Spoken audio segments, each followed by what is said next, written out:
जवाब दे दीजिए गौरव भाटिया जी। बहुत सारे लोग बार बार आप लोग सीए एनआरसी के मुद्दे पर तो कागज मांगते रहे कि कागज तो दिखाना पड़ेगा और जब अवैध निर्माण को यहाँ पर तोड़ने की बात कही जा रही थी, लोग कागज लेकर खड़े थे कि भैया देख लो, मगर कोई भी उनके कागज को देखने के लिए तैयार नहीं था। चाहे वो मेरे ठीक बगल में यहाँ पर सक्सेना जी की दुकान हो 2 मंजिला या सामने गुप्ता जी की दुकान हो, कई लोग कागज दिखाने की कोशिश की, लेकिन किसी भी अधिकारी, किसी भी प्रशासन ने, एमसीडी के किसी भी कर्मचारी ने उनकी एक बात नहीं सुनी।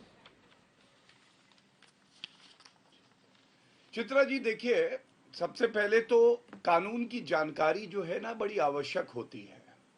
आम आदमी की प्रवक्ता हैं, इनको शायद थोड़ा कम ज्ञान है कानून के बारे में। मेरे हाथ में क्या है देखिए, मैं दिखाता हूं कि इनका दोहरा चरित्र क्या है।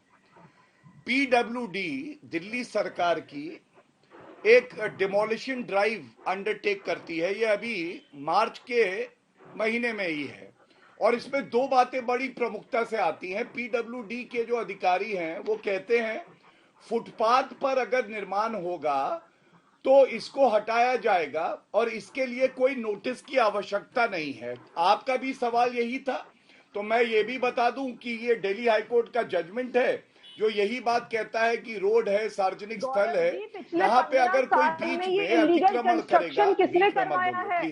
ये अतिक्रमण किसने? प्लीज चुप हो जाइए।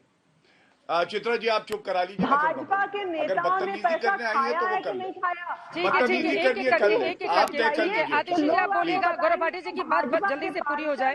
आतिशी जी आप बोलिएगा, ठीक है, एक बार उनकी बात पूरी हो जाए उसके बाद आप बोलिएगा। मैं आऊंगी आपके पास, बाकी मेहमान भी इंतजार कर रहे हैं, एक बार उनकी बात पूरी हो जाए। गौरव भाटिया जी प्लीज जल्दी से। देखिए, आपको पता है कि खिसियाई बिल्ली खंबा क्यों नोचे? वो इसलिए नोचे क्योंकि मैंने दिखाया पीडब्ल्यूडी जो दिल्ली सरकार के तत्वाधान में काम करता है वो एनक्रोचमेंट हटाता है। और दर्द इसलिए हुआ क्योंकि 7 साल से इनकी सरकार है। इससे पहले प्लीज शांत, प्लीज बताइए, मैं ऐसे चर्चा नहीं कर पाऊंगा, सॉरी। आप जब चुप करा लेंगी तो मैं एमसीडी देती है कि नहीं देती? एमसीडी का काम है कि नहीं है एनक्रोचमेंट हटाना? आतिशी जी आप बौखलाई हुई है, खिसियानी बिल्ली है। पिछले 15 साल एक बार गौरव भाटिया जी की बात पूरी हो जाए। मैं आ रही हूँ आपके पास, फौरन आ रही हूँ। एक बार उनकी बात जल्दी से पूरी हो जाए। एक तस्वीर भी यहाँ पर मैं दिखाना चाहूंगी अपने दर्शकों को, जल्दी से। आतिशी जी प्लीज एक बार उनकी बात पूरी हो जाए, उसके बाद आप जवाब दीजिएगा। गौरव भाटिया जी प्लीज, बाकी मेहमान भी बहुत देर से इंतजार कर रहे हैं। वारिस पठान साहब भी हैं, बाकी लोग भी बैठे हुए हैं, सपल साहब भी बैठे हुए हैं। प्लीज जल्दी से गौरव भाटिया जी। चित्रा जी बिल्कुल सम्मान है, लेकिन बीच में बार बार बोलने का मतलब ही यही है कि चोरी करके चोर नहीं चाहता कि सत्य सामने आए। मैं क्या बात कह रहा हूं, मैं ये बताना चाह रहा हूं पीडब्ल्यूडी के पास सारी वो ताकत है कि अतिक्रमण हटाती भी है वो और हटाया भी। कोविड के समय में भी इन्होंने ड्राइव चलाई, 121 परिवार ऐसे थे जिनके घर तोड़ दिए। फिर अरविंद केजरीवाल मफलर पहन के नौटंकी करने पहुंचे, कहने लगे एक विद्यालय है उसमें रहिए, और 1-2 महीने बाद उस विद्यालय से भी हटा दिया।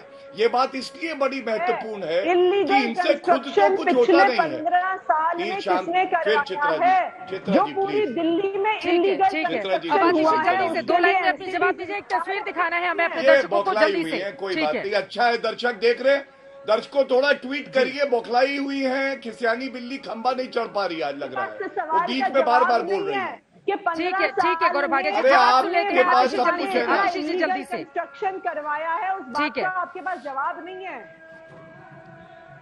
चलिए देखिए चित्रा जी, कितनी विचित्र बात है कि जब डिमोलिशन ड्राइव हम करा रहे हैं तो ये कह रही हैं कि आप धर्म के आधार पे टारगेट कर रहे हैं, और दूसरी तरफ कह रही है कब्जा हमने कराया है। अरे 7 साल आपकी सरकार रही दिल्ली में, 15 साल कांग्रेस की सरकार रही, आप तो कांग्रेस के साथ की सरकार बना रहे थे। पार्टी के स्तुति में मैं से आगे बढ़ते हुए एक तस्वीर में दिखा देती हूँ अपने दर्शकों को, उसके बाद मैं अपने बाकी मेहमानों के पास जाऊंगी। ठीक है, एक तस्वीर जल्दी से मैं दिखा देती हूँ। हिमांशु हमारे कैमरा पर्सन, मैं चाहूंगी सीसीटीवी कैमरे यहाँ पर दिल्ली पुलिस की ओर से लगाए जा रहे हैं। आप सुन पा रहे होंगे इस समय अजान का भी वक्त हो गया है, अजान एक तरफ चल रही है और वहीं दूसरी तरफ आप देखिए सीसीटीवी कैमरे यहाँ पर लगाए जा रहे हैं चारों दिशाओं में नजर रखने के लिए, ताकि यहाँ पर जो स्थिति 16 अप्रैल को बनी थी, जब यहाँ पर दंगे भड़के थे थे और उसके बाद कल भी हम सबने देखा बुलडोजर की बात की, इस तरह से सियासी पर्यटन भी जारी है। फिलहाल यहाँ पर स्थिति बिगड़ने नहीं पाए, उसके मद्देनजर दिल्ली पुलिस की ओर से यहाँ पर सीसीटीवी कैमरे लगाए जा रहे हैं और सुरक्षा के भी पुख्ता इंतजाम किए गए हैं। सबके बीच गुरदीप सप्पल जी, सीधे मैं आपके पास आते हुए, कल तो ट्विटर पे आपके नेता बड़ा दौड़ लगा रहे थे, सरकार पर निशाना साध रहे थे, सारी चीजें, यहाँ के लोग रो रहे थे, बिलख रहे थे, परेशान थे और आप लोगों को याद आई 24 घंटे के बाद।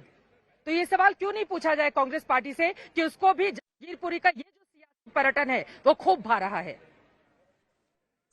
चित्रा जी, सबसे पहले तो मैं आपत्ति दर्ज करूंगा ये सियासी पर्यटन शब्द पे। लोगों की दुख में खड़ा होना राजनीतिक दलों का धर्म होता है, उसको पर्यटन मत कीजिए। त्रासदी पर्यटन अगर किसी ने किया कल, तो आप ही के चैनल की एक बड़ी सम्मानित एंकर ने किया जो बुलडोजर की सैर मौके पर तो तुरंत। इसलिए कृपया टूरिज्म शब्द इससे मत जोड़िए। दूसरी बात, मुद्दे की बात, गुरदीप सप्पल मैं भी गौरव जी को सुन रहा था, मैं गौरव जी को सुन रहा था, मैं गौरव जी को सुन रहा था। आपको बीजेपी से लड़ना है या आपको एंकर से लड़ना है? नहीं, मैंने तो गौरव जी पर जवाब दीजिए। और आप ये कह रहे हैं कि इसको सियासी पर्यटन का नाम नहीं दिया जाए। कल जब लोग रो रहे थे, बिलख रहे थे, आपको आंसू तब पोंछने के लिए आने चाहिए थे सर। मैं उस पे 24 घंटे बाद आएंगे तो पूछा जाएगा ना आपसे क्या ढूंढने के लिए आए थे यहाँ पर। गौरव जी ने बात शुरू की, शुरू लाइन में बोला कि दंगाइयों और अतिक्रमणकर्ताओं पे कार्रवाई हुई तो आप चिल्ला रहे हैं। मैं चैलेंज करता हूं गौरव जी, अगर आप सुप्रीम कोर्ट में ये लाइन जोड़ दें कि दंगाई और अतिक्रमणकर्ताओं पे आपने कार्रवाई की, आपको चैलेंज दे रहा हूं। आज आपके सॉलिसिटर जनरल तुषार मेहता बार बार सुप्रीम कोर्ट को यही साबित कर रहे हैं, नहीं, दंगाइयों को कोई मतलब नहीं है, केवल अतिक्रमण की बात है। लेकिन अतिक्रमण तो गौरव जी 1797 कॉलोनियों में है दिल्ली की। उस पर तो आपकी अभी मार्च में प्रधानमंत्री जी के यहाँ से वक्तव्य था, हरदीप पुरी जी का वक्तव्य था, आपकी तो योजना थी ना, पीएम उदय योजना, जिसमें आप सभी अतिक्रमणकर्ताओं को मकान दे रहे थे। ये योजना आपकी कब चेंज हो गई? कब आप जो है मकान देते देते डिमोलिशन पे आ गए हैं? आप देश को अपने राजनीति के हिसाब से अगर घुमाएंगे तो क्या देश सवाल भी नहीं पूछेगा आपसे? और बात मेरी आम आदमी पार्टी से भी पूछने की है कि नोटिस में पीडब्ल्यूडी का नाम था, आतिशी जी, पीडब्ल्यूडी का। आज सुप्रीम कोर्ट में पीडब्ल्यूडी की ओर से, दिल्ली सरकार की ओर से कोई क्यों नहीं गया ये कहने कि इस अतिक्रमण का जो ड्राइव है वो इलीगल है क्योंकि नोटिस नहीं दिया गया। आज जब कोर्ट में मौका था दिल्ली सरकार के पास पीडब्ल्यूडी डिपार्टमेंट की ओर से बोलने का, तो क्यों नहीं बोला आपने? आप जब बात कहते हैं कि हम लोग जो है केवल करप्शन की बात करें, आज का सवाल यह है कि ये जो लोग हैं और जो आज सुप्रीम कोर्ट में कहा भी गया कि इस देश के अंदर लोगों को रहने का अधिकार है, सुप्रीम कोर्ट का बार बार वक्तव्य है, इसलिए आम आदमी पार्टी हो, बीजेपी या कांग्रेस हो, वो अनधिकृत कॉलोनियों को रेगुलराइज करने की बात करते आई है। ठीक है।